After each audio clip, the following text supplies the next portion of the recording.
जय हिंद दोस्तों। आज के इस वीडियो में हम डिस्कस करेंगे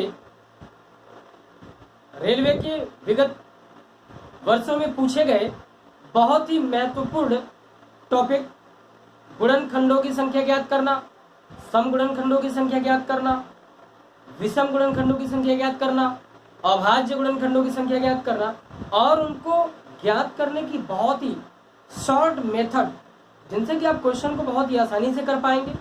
और इसका बेसिक कंसेप्ट अगर देखना चाहते हैं तो प्लेलिस्ट में जाइए और full concept number of factor यानी गुणनखंडों की संख्या का पूरा वीडियो मैंने इसके पिछले वाले वीडियो में दिया है। आप देखें, उसके बाद ये वीडियो आप देखिए तो आप ज़्यादा समझ पाएंगे और आपको बहुत तेजी से समझ में आएगा दोस्तों। ठीक है, अब आइए देखते हैं जो कि प्रश्न पूछे गए अभी हाल फिलहाल में।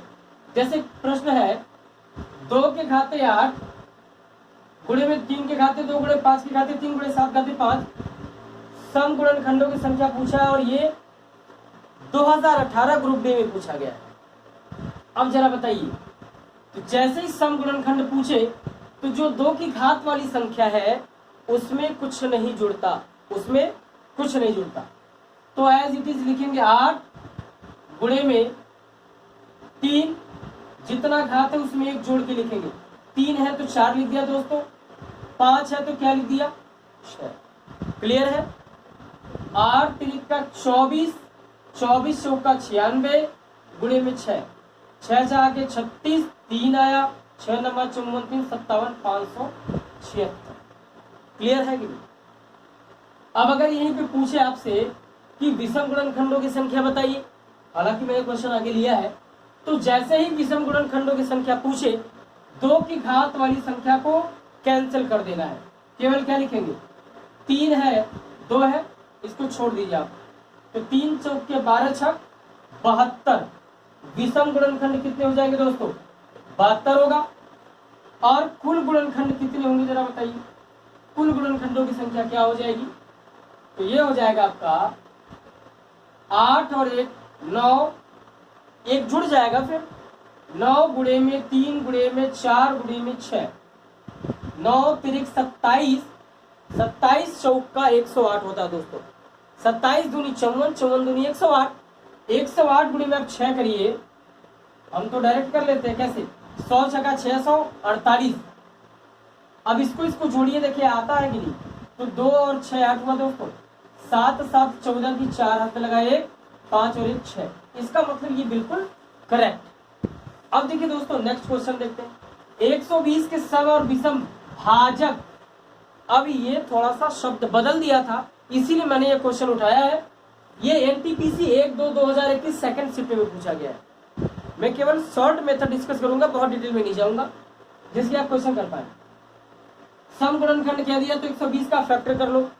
120 का फैक्टर करेंगे कैसे, तो क्या आप 12 गुणे में 10 कर सकते हैं कि नहीं, तो ये हो जाएगा दोस्तों 2 दूनी 4 तिया 12 और 2 पचे 10, तो 2 के घाते कितना हो जाएगा दोस्तों, 2 के घाते 2 और 2 के घाते कुछ नहीं है तो 1 होगा। तो 2 के घाते 3 गुणे 3 के घाते 1 गुणे 5 के घाते 1। आपसे पूछा क्या है, सम और विषम।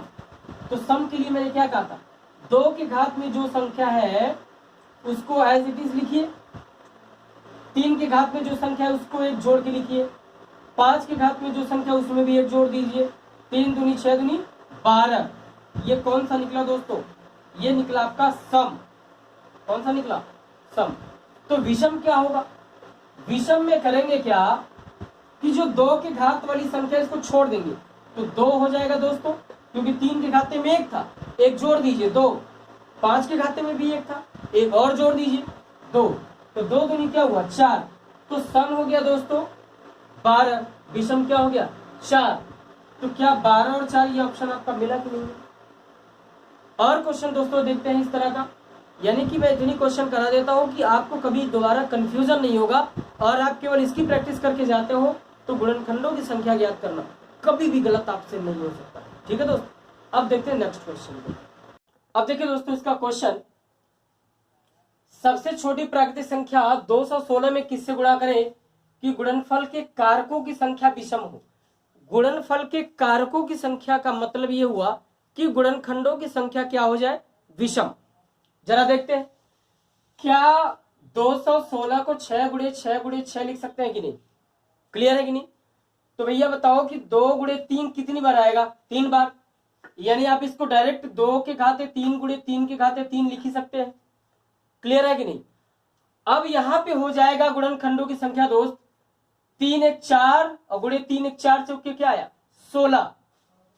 ये गुणनखंडों की संख्या क्या हो गई, सम। इसको करना क्या है, विषम, और छोटी से छोटी संख्या का ही गुणा करना है। तो जरा बताइए, अगर फिर से एक 6 का गुणा कर दे, कितने का, फिर से एक 6 का गुणा कर दे, तो क्या दोस्तों 3 2 के घाते 4 और गुणे 3 के घाते 4 हो जाएगा क्या? क्लियर हो पा रही बात? अब ये हो जाएगा 4 1 5, घात में जो संख्या हो उसमें एक जोड़ दीजिए। इसका भी घात क्या है, 4 है, एक जोड़ दीजिए फिर। तो 4 1 5 और 5 5 25, क्या कुल गुणनखंडों की संख्या विषम आया फिर या सम? सम गुणनखंडों की संख्या, विषम गुणनखंडों की संख्या नहीं। कुल गुणनखंडों की जो संख्या है क्या वो विषम है कि सम है? तो कुल गुणनखंडों की संख्या आ रही थी सम। किससे गुणा करें कि गुणनखंडों की संख्या, कुल गुणनखंडों की संख्या क्या हो जाए दोस्तों, विषम। तो जरा बताइए कि 6 का रिजल्ट आया। तो ये मैंने लिया क्वेश्चन, ये थोड़ा सा इसकी लैंग्वेज कुछ अलग थी, इसलिए मैंने क्वेश्चन को लिया। यानी हर टाइप का क्वेश्चन मैं प्रयास कर रहा हूं कि इसमें कवर कर दूं, और बहुत आपका कम टाइम लेके। ठीक है दोस्तों, नेक्स्ट क्वेश्चन देखते हैं अब इसका। अब देखिए दोस्तों, नेक्स्ट मैंने क्वेश्चन लिया है 8 की घात 10, 9 की घात 7, 7 की घात 8 के कुल अभाज्य गुणनखंड की कुल संख्या ज्ञात कीजिए।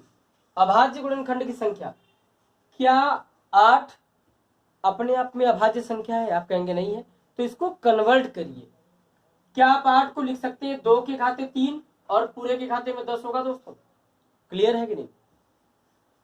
क्या 9 है, 9 को लिखेंगे 3 के घाते 2, पूरे के घाते में क्या दोस्तों, 7।